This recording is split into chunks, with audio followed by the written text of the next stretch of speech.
What's good, YouTube? It's Rick the Fox Kid here, and yeah, so I guess it's been a week or so since I posted that video about the ban list, and lo and behold, it was real. So yeah, everybody knew it was real. Like the people who were like, "Oh man, it's not real," were just in denial, really. So yeah, this format, like I said before, it's not gonna be great, but it's not going to be terrible either, in my opinion. The only thing that's truly annoying, in my opinion, are the Fire Fist once they get the extra support. So, but live with what we got. So yeah, this format's going to be really fast. So I spent the entire last week just trying to get Lightsworn to work, and I think I'm getting somewhere. It's not entirely set in stone, but problem I was having with the deck. I'll get into that later. Let me just start the profile. So, yeah, this is really different from the last Lightsworn deck profile I posted, which was like the Celestia build. This is really, really out there compared to that last one. So yeah, let's get into it. So yeah, this will get strange fast, or strange by Lightsworn standards, in my opinion.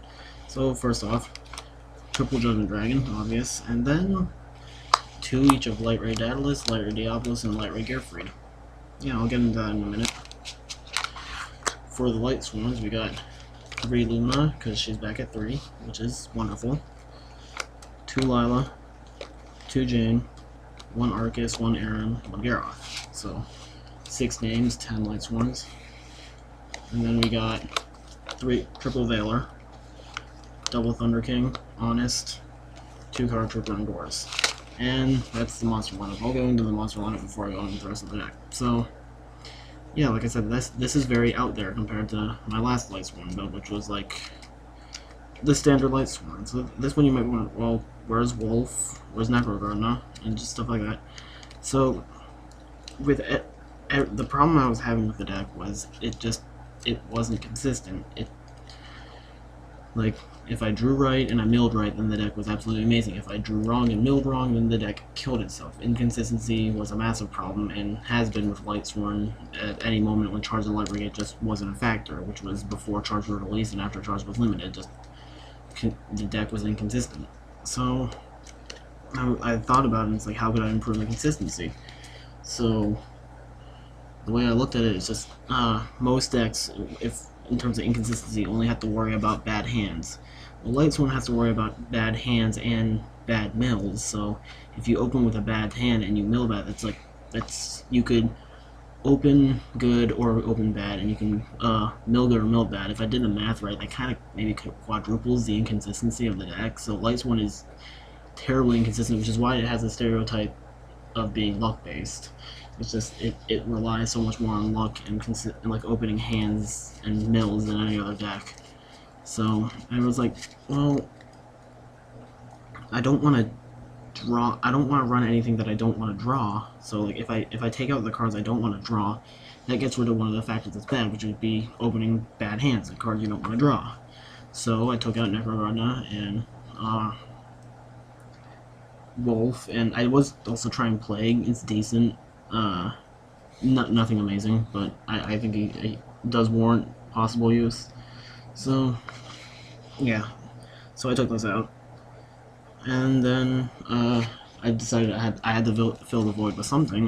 Because Necrogardna is the main defensive lineup of the deck, I needed something to put in its place. So I was like, well, Fact Veiler's defense, Gores' defense. So, yeah. So that was extra defense, and I figured, well, while I'm at it, if I'm adding stuff that's like stun or anti-meta, might as well add in Thunder King. And at that point, I was like, well, that's a lot of extra lights, might as well throw in the Light Rays. So that's how that happened. So I still consider this Lightsworn as opposed to Light Ray. I mean, if you want to be specific, I guess it could be like Light Ray Sworn, but it definitely still has the Lightsworn feel to it. So I still call it Lightsworn. Card Trooper, oh, that's honest.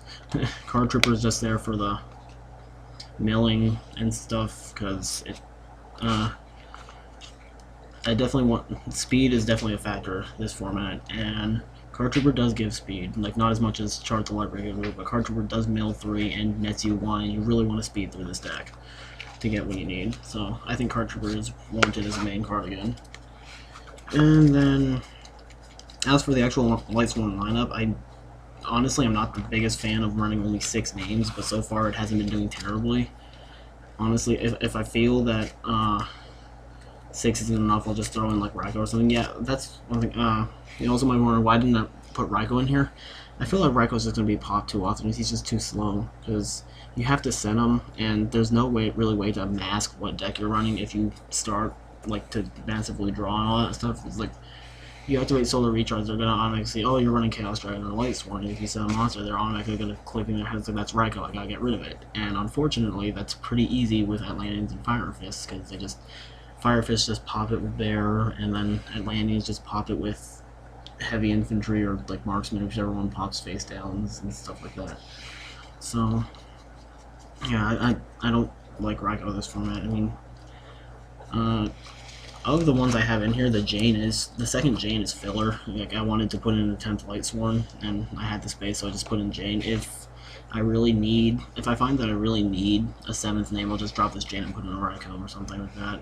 So far, it hasn't been giving me problems. So yeah, that's the monster line. The rest of it's pretty simple. Like, Gores is Gores, Honest is Honest, JD is JD. Pretty simple. Spell lineup.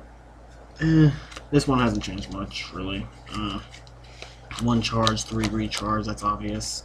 1 dark hole, 1 heavy storm, 1 monster born, 2 pot of duality. Still consistency, even though they're going for speed. Pot of duality still helps with that. I guess I could see it as not being important anymore. Like, the deck could run fine without it. So far, I'm still liking it. If I'm finding it's more harmful than hurtful, or just really not doing anything, then I'll probably drop it. But so far, it's been doing fine.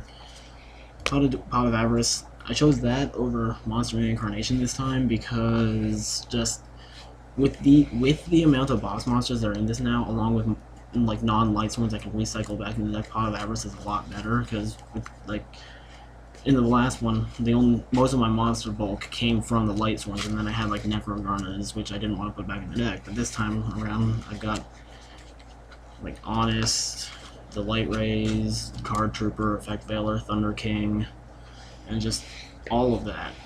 So that's more than enough monsters I can put back with Pot of Avarice. It's just simply amazing. So yeah, that's the entire spell line. The trap line is only 2 back Nikolai. Yeah. I forgot to mention it, so like, I've been finding that the biggest problem this deck has had so far is against the Fire Fist. Like, Mermail, if you open right, you can out-derp Mermails.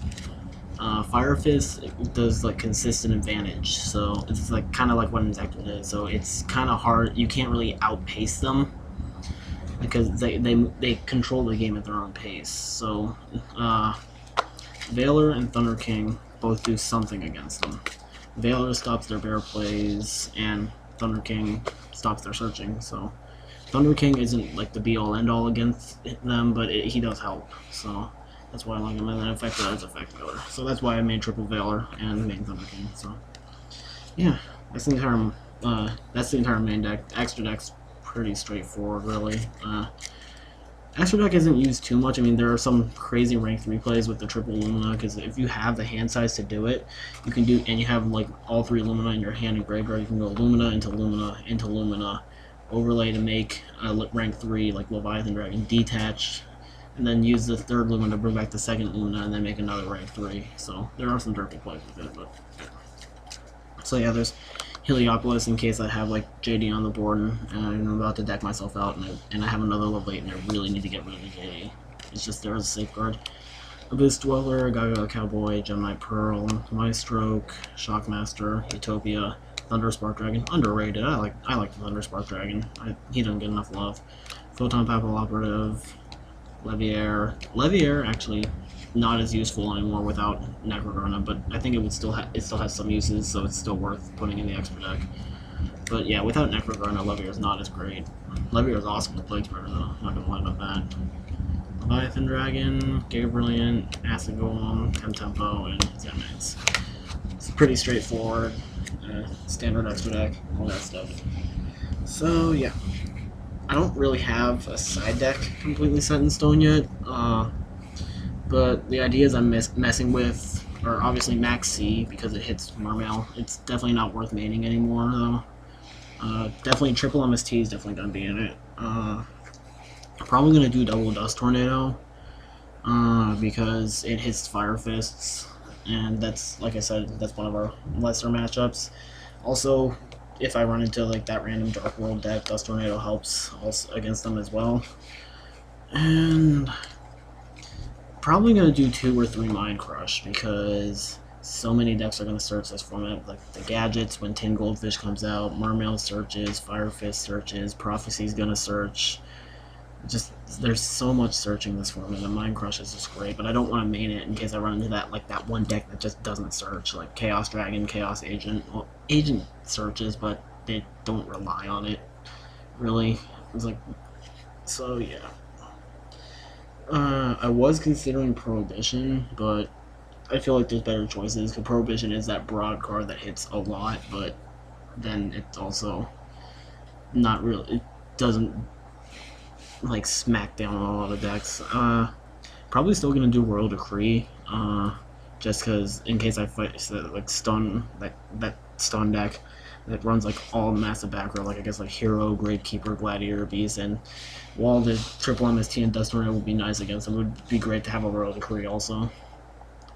Funny thing is that this deck wouldn't be hurt by Gravekeeper that badly, just because without the Necro Gardenas and stuff like that, the only thing that's really hurt is Beckoning Light and Pot of Avarice, which I just side out and switch into like World Decrees and MSTs and all that.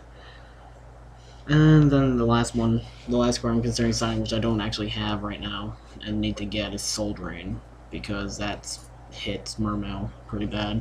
And the funny thing is that, like I said, without the Necro Gardenas and the Wolves, this deck, I don't think this deck is hit by Soul Drain at all.